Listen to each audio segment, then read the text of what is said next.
A verdade é que o Carlo Ancelotti foi coerente com o modelo de jogo dele no duelo contra a Noruega, em que o Brasil perdeu e foi eliminado da Copa. Não dá pra dizer que ele mudou o time, que ele pensou coisas diferentes. Até tem um pouco disso no fim do jogo que eu já chego nesse ponto.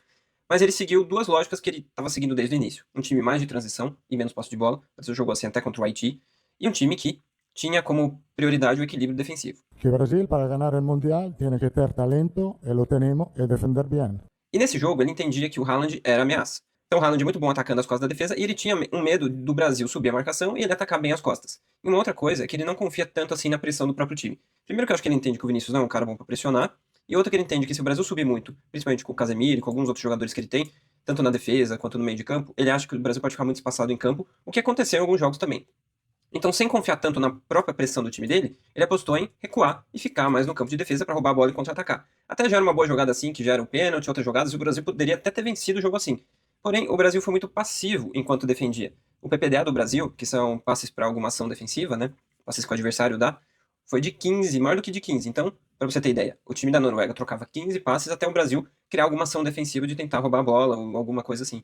Isso é muito pouco. Então, a Noruega que começa o jogo pensando um pouco em ter mais a posse de bola de uma maneira cautelosa, tanto que é até curioso que algumas vezes o jogador que tem a bola, por exemplo, vou colocar a bola aqui no pé do Odegaard.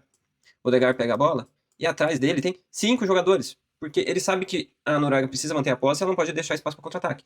Então, o técnico da Noruega também sabia que o Brasil podia jogar em contra-ataque. Então, ele estava cuidando disso. Essa imagem mostra isso claramente.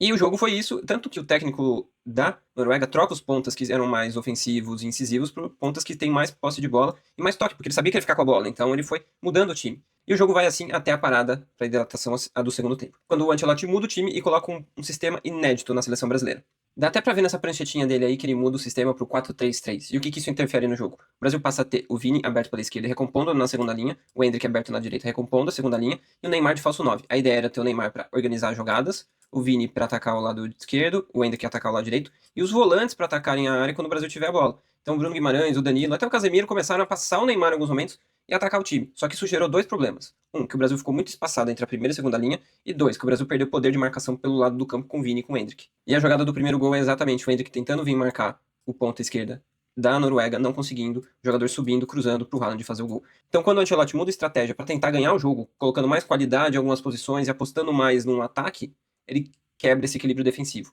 E essa quebra do equilíbrio defensivo, mesmo com a saída do Bruno Guimarães, a entrada do Ederson, que para mim foi muito mais por um cansaço do que por uma escolha, fez o Brasil se quebrar no equilíbrio defensivo. Então o Ancelotti, a partir do momento em que ele troca o time nessa parada técnica, ele quebra um dos princípios da equipe dele, que é esse equilíbrio defensivo. E o Brasil, sem equilíbrio defensivo, cedeu para a Noruega, que fez os 2 gols e garantiu a classificação diante do Brasil.